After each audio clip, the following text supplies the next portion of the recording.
to start fitting my boxing plates.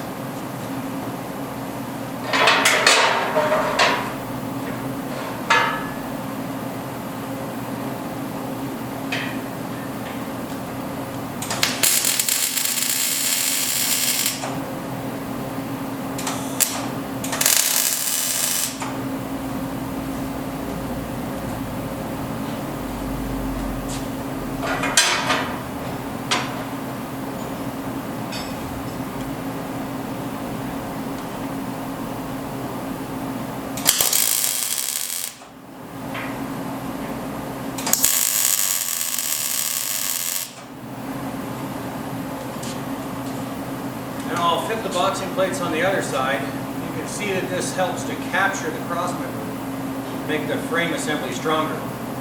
Once I have everything tacked in place, I'm going to check all the measurements one last time, and then we'll weld it all up. Well, fortunately for us, we were able to flip the frame over, weld up the bottom side of everything, and sand and grind it off nice. Now that's the majority of the fab work on each side. We just have a few little details to take care of. These are pretty important. We're going to move ahead with that. Alright, now with the crossmember installed, we just have a few items left to do. If you ask most of our guys here what makes our wide ride better than our competition, they may answer you that we didn't know we had any. But I'm going to point out a couple things. Most IFS kits have the lower A-arm in front of the crossmember and behind the crossmember. Kind of sits on there like that. They use a real small bushing here, about half the size of ours. And it is the bolt, shear load on the bolt is the only thing that stops it from flexing. You could imagine if it was out here and there was a lot of torque on it, the bolt might just bend or snap off. So wide rides are built like real cars. We capture the bushing in between components of the frame on both sides. Now you can see that right now the front end is captured in steel on both sides.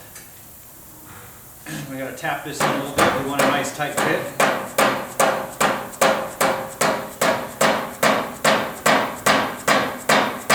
Okay, just shut up. Alright, now what I did is put the lower A-arm into place, drove the lower mounting bolt through, and then we have what we call a tail gusset, and this is included in the kit, and this is to fit right to the back side. Now, I'll be honest with you, we only cut one tail gusset and it's got to fit Fords and Chevys and everything else. So it's quite possible that you're going to have to trim a little bit to get it to line up.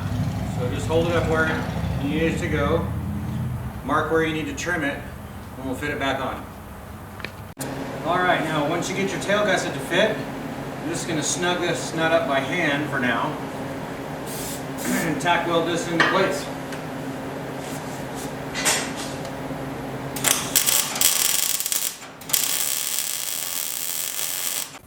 Alright, now if you were building a coilover truck or using shock waves for the air ride, the fab work would be pretty much done. The crossmember, like this one I have sitting here, would have the upper coilover shockwave mounts already built into it. There'd be not much work to do because the lower mounts would already be on the A-arm. But with an airbag and shock setup, there's a bit more to do. So as part of the kit, we supply you these upper bag mount plates. And these have to be Frenched into the chassis. So we give you all the specs and the directions. You're going to cut a 1-inch deep notch here and taper it out and come down 2.5 inches into the frame, or up as it would be since the chassis is upside down. So basically what I'm going to do is draw it out, cut it, notch it, and then this plate will drop down into my notch. I'll check all the dimensions and weld it all up. Alright, well it's the end of day 2 and we're pretty far along. This is a good look at the airbag pocket that we put in the chassis here, and this is just a simple operation of cutting and fitting it in place, making sure it's nice and level, zero it up on the center line and weld it into place. Now we finished grinding and sanding the underside, and we put a good coat of etching primer and some sealer on it. If you're fortunate enough to have the chassis upside down, this is a great time to drill holes for your sway bar. And if you're putting a tank in the back, much easier to drill it when it's upside down than to be pushing up from the bottom. Now tomorrow we're going to flip this over and put it back together. But I'm done for today, so I'll see you later.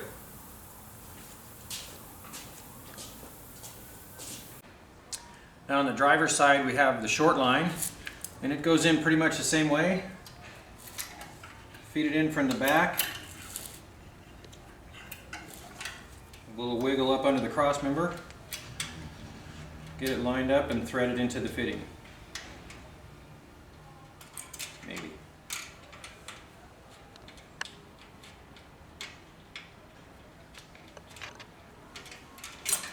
Okay. Now these two lines come together behind the cross member, and we provide you a little T-fitting.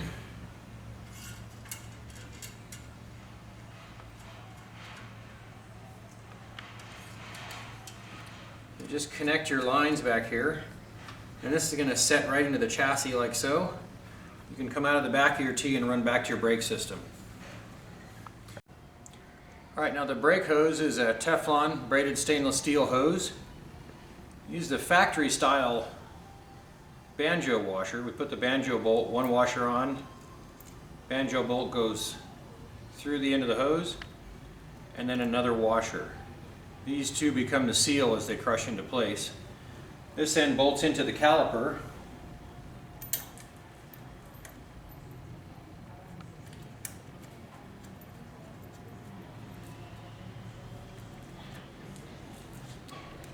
And the other end we bring up around here and connect to a through frame fitting.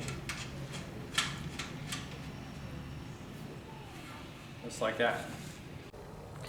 Alright, now that's pretty much it for the brake line kit. It's off from the front side, it's nice and clean. And it comes around the back of the cross member and up. No problem with oil pan clearance or anything. We just need to put a couple of dowel clamps on it, and you'd continue plumbing from this block back. That takes care of the toughest part of the brake line plumbing, weave it in and around the IFS.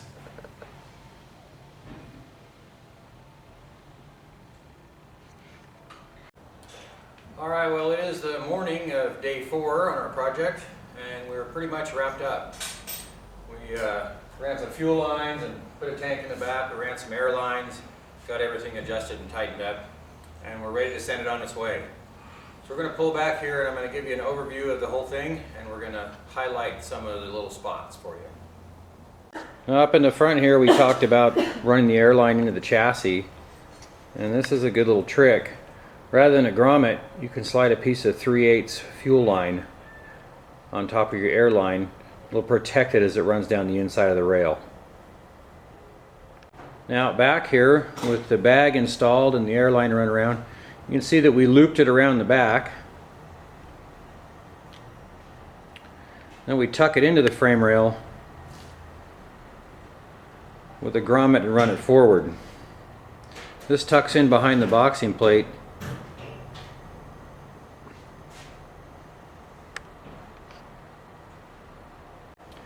We also installed one of our no-limit 21-gallon fuel tanks.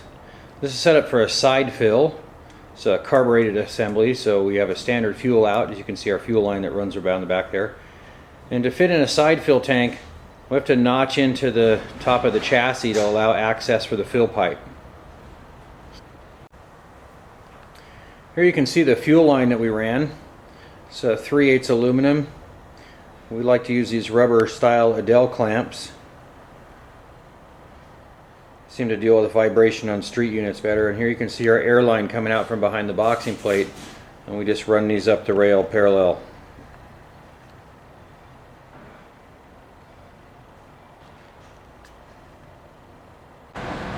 And there's your drop tight. Now remember that we set this up to be kind of tall because the customer doesn't want it slammed on the ground. And this is with stock spindles and no notch in the rear. What we had is about a 5-inch drop from our ride height, and then of course we could lift from there another 3.5 inches. So it makes a pretty cool deal.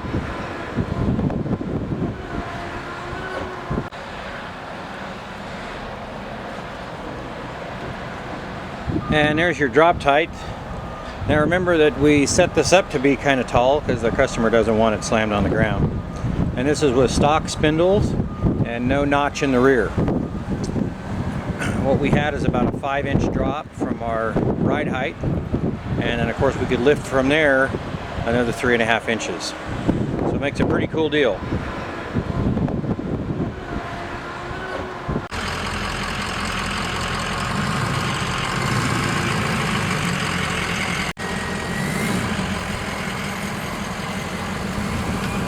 And as one leaves, another one is dropped off. That's how it happens here.